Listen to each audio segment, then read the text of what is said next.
നമ്മളൊക്കെ വീട് വയ്ക്കുന്നവരാണ്. ഓരോരുത്തർക്കും വീട് വയ്ക്കുക എന്നത് വലിയൊരു സ്വപ്നമാണ്. ഒരു പുരുഷായുസിലെ അല്ലെങ്കിൽ ഒരു ആയുസ്സിലെ, പുരുഷായുസ് എന്ന് പറയേണ്ട ഒരു ആയുസ്സിലെ ഏറ്റവും പ്രധാനപ്പെട്ട ഒരു പ്രവൃത്തിയാണ് നമ്മൾ സ്വന്തമായിട്ട് നമ്മുടെ ഒരു വീട് വയ്ക്കുക എന്നുള്ളത്.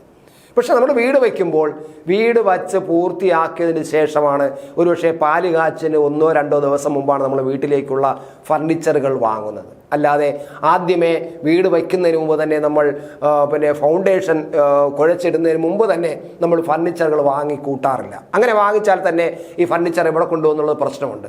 പക്ഷേ നമ്മുടെ കേരളത്തിൽ ചില രാഷ്ട്രീയക്കാർ ഇപ്പോൾ വീട് വയ്ക്കുന്നതിന് മുമ്പ് തന്നെ, വീട് വയ്ക്കാൻ തുടങ്ങുന്നതിന് മുമ്പ് തന്നെ ഫർണിച്ചർ വാങ്ങിയിട്ട് ഈ ഫർണിച്ചർ എവിടെ ഇടും, ഏത് ഫർണിച്ചർ വാങ്ങണം, ആ ഫർണിച്ചർ നല്ലതാണോ, ഈ ഫർണിച്ചർ നല്ലതാണോ എന്നുള്ള ചർച്ചയാണ് നടക്കുന്നത്. ഇത് പറയാൻ കാരണം ഇപ്പോൾ ശശി തരൂർ ഇതുമായി ബന്ധപ്പെട്ടൊരു അഭിപ്രായം പറഞ്ഞിട്ടുണ്ട്. അതായത് ഈ കോൺഗ്രസിനകത്ത് നടക്കുന്ന അടുത്ത മുഖ്യമന്ത്രി ആരായിരിക്കണമെന്നതിനെ കുറിച്ചുള്ള ചർച്ചയെക്കുറിച്ച് ശശി തരൂരിൻ്റെ ഒരു പ്രതികരണം ഇങ്ങനെയാണ്: വീട് വയ്ക്കുന്നതിന് മുമ്പ് നമ്മൾ ഫർണിച്ചർ വാങ്ങണമോ എന്നതാണ് ശശി തരൂർ ചോദിച്ചിരിക്കുന്നത്. അതാണ് ഞാൻ നിങ്ങളുടെ മുന്നിൽ ആദ്യം അവതരിപ്പിച്ചത്. അത് ശശി തരൂർ പറഞ്ഞപ്പോൾ അത് വളരെ കാര്യമായിട്ടാണ് എനിക്ക് തോന്നിയത്. കാരണം വീട് വയ്ക്കുക, നിങ്ങൾ ആദ്യം നമ്മളെ കഷ്ടപ്പെട്ട വീട് വയ്ക്കട്ടെ, അതിന് പാലാച്ചൊക്കെ ആകുമ്പോൾ മതിയല്ലോ നമുക്കൊരു ഫർണിച്ചർ വാങ്ങാൻ. ആ ഫർണിച്ചർ എവിടെ ഇടണമെന്നും ഏത് ഫർണിച്ചർ വാങ്ങണമെന്ന് തീരുമാനിക്കേണ്ട അപ്പോഴാണല്ലോ.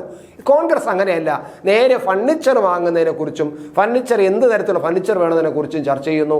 പിന്നീട് വീടാകാം, പിന്നീട് വീട് വയ്ക്കാം, വീട് വച്ചില്ലെങ്കിലും വേണ്ടില്ല, വീട് വയ്ക്കാൻ കഴിഞ്ഞില്ലെങ്കിലും വേണ്ടില്ല, ഫർണിച്ചറിനെ കുറിച്ച് ചർച്ച ചെയ്യുക എന്നതാണ് കോൺഗ്രസിന്റെ നയം. ഇതാണ് കോൺഗ്രസിന്റെ ഏറ്റവും വലിയ ഒരു ദുര്യോഗം എന്ന് പറയുന്നത്. ഇപ്പോൾ ആര് മുഖ്യമന്ത്രിയാകണം, വി ഡി സതീശൻ മുഖ്യമന്ത്രിയാകണോ, കെ മുരളീധരൻ മുഖ്യമന്ത്രിയാകണോ, ചെന്നിത്തല മുഖ്യമന്ത്രിയാകണോ, അത് തരൂര് മുഖ്യമന്ത്രിയാകണോ, ഇങ്ങനെ കുറേ പേര്, വേണുഗോപാൽ മുഖ്യമന്ത്രിയാകണോ, ഇങ്ങനെ കുറേ പേര് മുഖ്യമന്ത്രിയാകാൻ ഇങ്ങനെ കാത്തിരിക്കുകയാണ് കേരളത്തിൽ.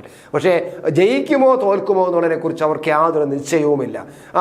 കേരളത്തിലെ ജനങ്ങൾക്ക് നിശ്ചയമില്ല, ഞങ്ങൾ മാധ്യമപ്രവർത്തകർക്ക് നിശ്ചയമില്ല. കാരണം അവസാന നിമിഷം പിണറായി വിജയൻ കേരള രാഷ്ട്രീയം കൃത്യമായി അളന്നു കുറിച്ച് പഠിച്ച ഒരു വ്യക്തിയാണ് പിണറായി വിജയൻ എന്ന് പറയുന്ന CPM നയിക്കുന്ന നേതാവ്.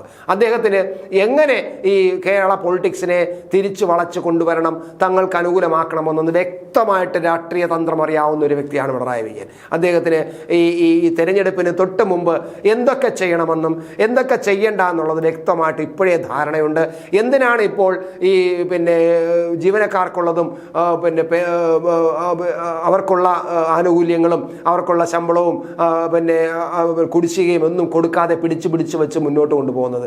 എന്തിനാണ് ക്ഷേമനിധി കൊടുക്കാതെ പിടിച്ചു കൊണ്ടുപോകുന്നത്? ക്ഷേമനിധി ബോർഡുകളിൽ ആർക്കും പെൻഷൻ കിട്ടുന്നില്ല, എന്തിനാണ് പിടിച്ചു കൊണ്ടുപോകുന്നത്? അവസാന നിമിഷം ഇതെല്ലാം കൊടുത്ത് ഈ ആൾക്കാരെ പഴയതെല്ലാം മറന്നിച്ചിട്ട് ഇതെല്ലാം കൊടുത്ത് തീർത്ത് വരുമ്പോഴേക്കും ഇതാ നല്ലൊരു സർക്കാർ എന്ന ഒരു ഖ്യാതി ഉണ്ടാക്കുകയും ഗംഭീരമായ PRD വഴിയും അല്ലാതെയും പാർട്ടി CPM സംബന്ധിച്ചിടത്തോളം പ്രചരിപ്പിക്കാൻ അവർ വളരെ മിടുക്കരാണ്. കോൺഗ്രസിനേക്കാളും BJP-ക്കാളും ഒക്കെ ഏറ്റവും നല്ല മിടുക്കരാണ്. അത് ഒന്നിനെ 10 പ്രചരിപ്പിക്കാൻ ചുണയുള്ള ഒരു അണികളാണ് അവർക്കുള്ളത്.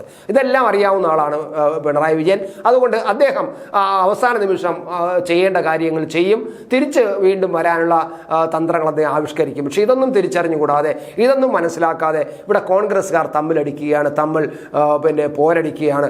ആര് മുഖ്യമന്ത്രിയാകണമെന്നതിനെക്കുറിച്ച് ചെന്നിത്തല കുറച്ച് സജീവമായതോടുകൂടിയാണ് അത് NSSന്റെ പരിപാടിയിലും SNDPയുടെ പരിപാടിയിലും അതുപോലെ പാണക്കാടത്തെ ചില പരിപാടികളിലുമൊക്കെ ചെന്നിത്തല പങ്കെടുത്തതും അവരവിടെ വലിയ സ്വീകരണം അദ്ദേഹത്തിന് നൽകുകയും ചെയ്തപ്പോൾ ആ ഒരു സമ്മതനാണെന്ന് അവർ തന്നെ പറയുകയും ചെയ്തപ്പോഴാണ് ആകെ ചിലർക്ക് ഈ മുഖ്യമന്ത്രി കസേര കാത്തിരുന്നവർക്ക് വല്ലാതെ വിഷമമാവുകയും ചർച്ചയാവുകയും ചെയ്യുന്നത്.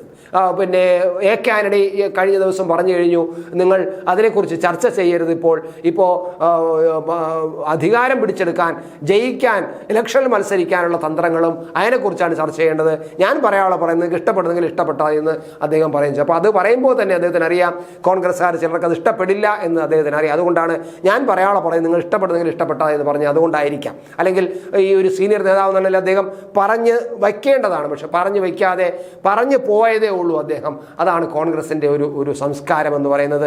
കോൺഗ്രസ്സുകാർക്ക് ഇനി എത്ര മുതിർന്ന AK ആന്റണി പറഞ്ഞാലും അതിനെ പുച്ഛത്തോടെ കാണുന്ന ആൾക്കാരും അതിനകത്ത് നേതൃത്വത്തിലുണ്ട് എന്ന് തന്നെയാണ് നമ്മൾ മനസ്സിലാക്കേണ്ടത്. എന്തായാലും കോൺഗ്രസിനകത്ത് ഈ ചർച്ച നടക്കുന്നത് വളരെ അനാരോഗ്യകരമാണെന്ന് തന്നെയാണ് പറയേണ്ടത്. പക്ഷേ അതോടൊപ്പം നമുക്ക് തിരുവനന്തപുരം ജില്ലയിലെ കോൺഗ്രസ്സിന് വേറെ ചില തന്ത്രങ്ങൾ തുടങ്ങിയിരിക്കുന്നു. അതും കൂടെ നമ്മൾ ഇതിൻ്റെ കൂടെ ചേർത്ത് പറയാതിരിക്കാൻ കഴിയില്ല. കാരണം സംസ്ഥാനത്ത് ആര് മുഖ്യമന്ത്രിയാണെന്നെ കുറിച്ച് ചർച്ച നടക്കുമ്പോൾ, അതിനെക്കുറിച്ച് കടിപിടി കൂടുമ്പോൾ ശശി തരൂർ പറഞ്ഞതിലും കാര്യമുണ്ട്. പക്ഷെ നമ്മൾ ആലോചിക്കുക, അദ്ദേഹം ഞാനും ഇവിടെ ഉണ്ട് മുഖ്യമന്ത്രിയാകാൻ എന്ന് വിളിച്ചു പറയുന്നതിന് പകരമാണ് വീട് വെച്ചതിന് ശേഷം പോലെ ഫർണിച്ചർ ഇവിടെ തന്നെ ഉണ്ടല്ലോ, ഇനിയിപ്പോൾ ഫർണിച്ചർ വാങ്ങാൻ പോകണ്ടല്ലോ, ഇവിടെ തന്നെ ഉണ്ടല്ലോ എന്ന് ഒന്ന് ഭംഗ്യന്തരേണ സൂചിപ്പിക്കുക കൂടിയാണ് ശശി തരൂർ ചെയ്തിരിക്കുന്നതെന്ന് വേണമെങ്കിലും നമുക്ക് ഒന്ന് വ്യാഖ്യാനിക്കാം. എന്തായാലും തിരുവനന്തപുരം ജില്ലയിൽ അവർ ഇത്തരം ചർച്ചകൾക്കൊന്നും മുന്നോട്ട് പോകാതെ തിരുവനന്തപുരം കോർപ്പറേഷൻ പിടിച്ചെടുക്കാനുള്ള ചില തന്ത്രങ്ങൾ കഴിഞ്ഞ ദിവസം കൂടി യോഗത്തിൽ തീരുമാനിച്ചിരിക്കുന്നു എന്ന വിവരമാണ് ഇപ്പോൾ പുറത്തു വരുന്നത്. തിരുവനന്തപുരം കോർപ്പറേഷൻ കോൺഗ്രസിന് പിടിക്കാൻ പറ്റാത്ത ഒരു കോർപ്പറേഷനായിട്ട് മാറിയിരിക്കുകയാണ്. അവിടെ കോൺഗ്രസിൻ്റെ ശക്തി വളരെ കുറവാണ്, കൗൺസിലർമാരുടെ എണ്ണം വളരെ കുറവാണ്. CPM കഴിഞ്ഞാൽ പിന്നെ BJP ആണ് അവിടുത്തെ കൗൺസിലർമാരുടെ എണ്ണത്തിൽ മുൻപന്തിയിൽ നിൽക്കുന്നത്. രണ്ടാം സ്ഥാനത്ത് നിൽക്കുന്ന BJP ആണ്. പക്ഷെ കോൺഗ്രസിന് ഇപ്പോഴും തിരുവനന്തപുരം കോർപ്പറേഷനിൽ എത്തിപ്പെടാൻ പറ്റാത്ത ഒരവസ്ഥയാണ്. അത് മാറ്റിയെടുത്തിട്ട് തിരുവനന്തപുരം കോർപ്പറേഷനെ പിടിച്ചെടുക്കണം എന്ന ചില തന്ത്രങ്ങളാണ് ഇപ്പോൾ കഴിഞ്ഞ ദിവസം കൂടിയ യോഗം തീരുമാനിച്ചിരിക്കുന്നത്.